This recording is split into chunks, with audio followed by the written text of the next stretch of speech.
Hi, welcome to another episode of The Reluctant Patient. My name is Michael Morris and I was diagnosed with prostate cancer in January of 2023.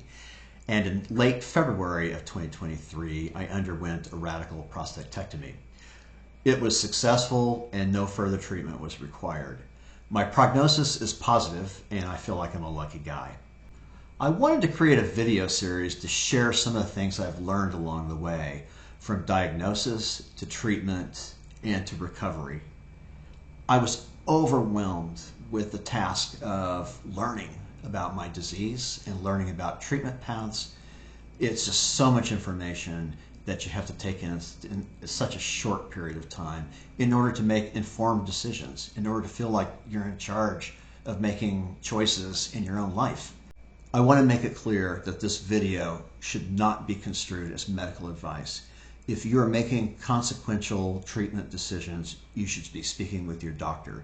If you're not getting the answers you need, then I would encourage you to speak to other doctors and other medical professionals to help gather the information you need to make the decision that's right for you.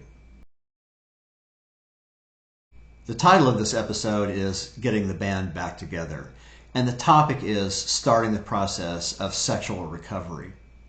This is something that doesn't necessarily happen immediately after treatment.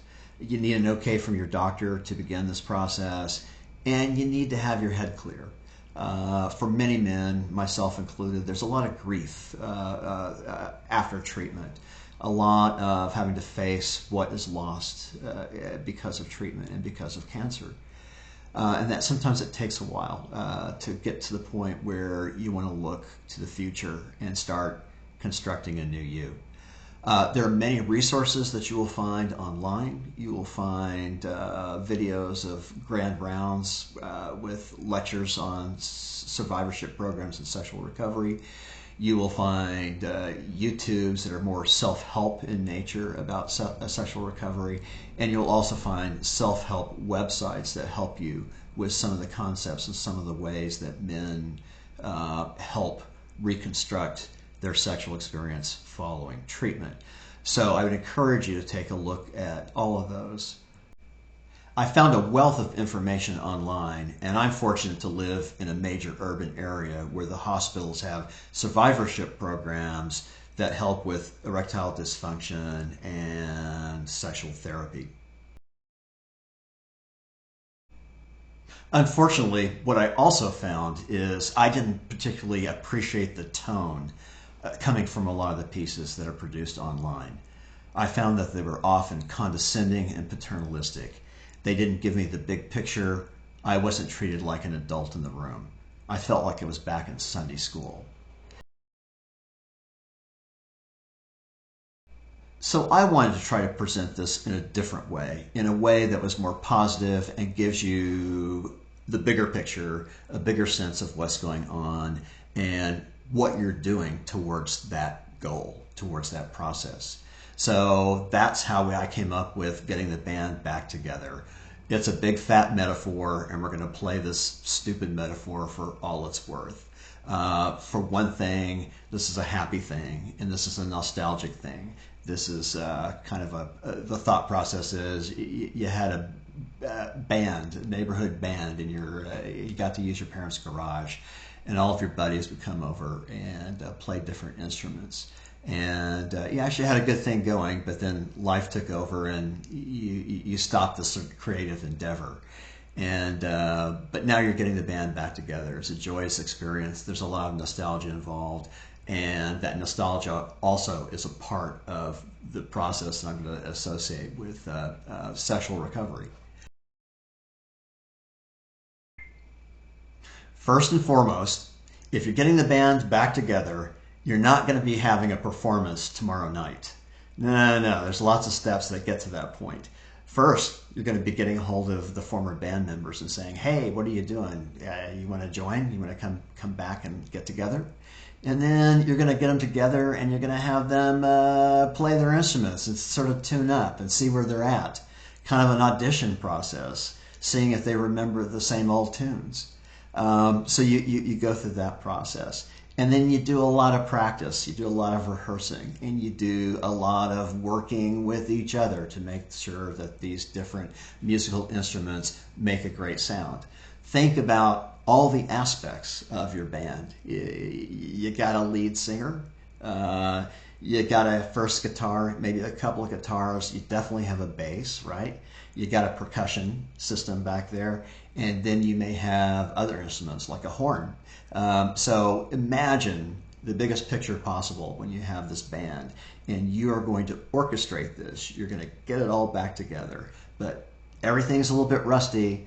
A lot of these folks haven't been playing their instruments all along the way, and so you just kind of need to start working with things. That's the first part of this metaphor, is your objective is not to have a full-on, complete sexual experience. Your objective right now is just to get things back together and say, hey, what's going on? So the first step in sexual recovery, from what I've gathered from my reading and also from my own sexual therapy experience, is assessment. You're trying to figure out what you got, what works, what doesn't work. That's part of getting your band back together. So let's be very, very specific here. We're going to break it into penile assessment. You need to understand what your penis can and cannot do. You need to look at your erogenous zones besides your sex, other erogenous zones in your body, and revisiting those and checking them out and see what sends a bolt of electricity your way that you can work with. So you want to do that. You will want to investigate your fantasies as well and see if they're changing in any sort of way. See if you want to amp them up a little bit by making them a little edgier or a little different than they already are. And then also you're going to revisit your past, and that's why getting the band back together is also a useful metaphor, as it has a sense of nostalgia to it. And I have found in my own experience, and I've also read a lot of literature that says, think about, go back to those early experiences.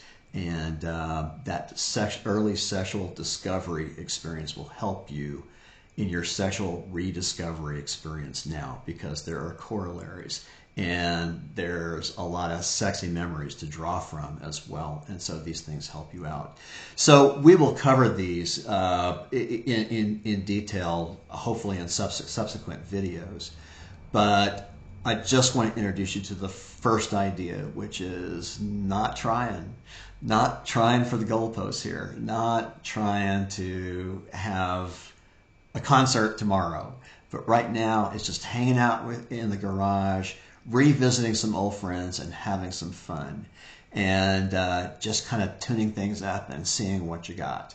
And so you want to do that with your own body, with your own mind, with your sex, with your penis and with your testicles. You want to do all of these things. You want to touch yourself. You want to figure out what works, think about it, and just keep going. One of the added advantages to doing this is, while you're going through this discovery process, you may also be creating new neural pathways between your body and your mind, which will help you develop a new form of arousal that will help you have a full and satisfying sexual experience. And so that will help that process just by trying over and over again.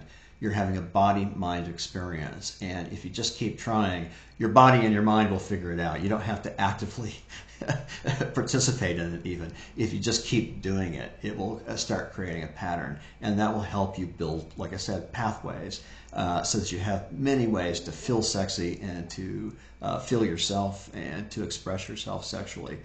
So it's good to get started on that. Also, the other thing I was going to say is, along the same lines, is you're lifting the energy level all the way around. You're literally arousing yourself in a broader way and just putting more sexual energy into this project. And when that happens, more things will light up. There's so much I've learned along the way that I really want to share with you, and I'm going to continue with this getting the band back together metaphor because I think it applies in so many ways, and I think it'll be helpful. But first step, until we get to those other videos, is to have fun and not try to go all the way to having a completely, fully, wholly developed sexual experience, but instead sit in that garage and get your buddies around and start getting them to play their instruments. And that means play with yourself, rediscover yourself, remember some of the things you used to do, use those early sexual memories, memories of sexual discovery as an inspiration for how you eroticize things now and how you feel. But just have a little fun with no goal in mind. Just enjoy yourself.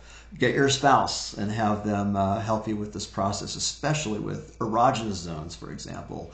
It's great to have someone murmur something with their hot breath in your ear, or to stroke your instep, or any number of things. Different things turn people on in different ways. It's worth trying every single thing you can. And along the way, you're going to find some delights. And this is a good place to start. It's just, like I said, just have fun, no objectives in mind. Thank you. Take care.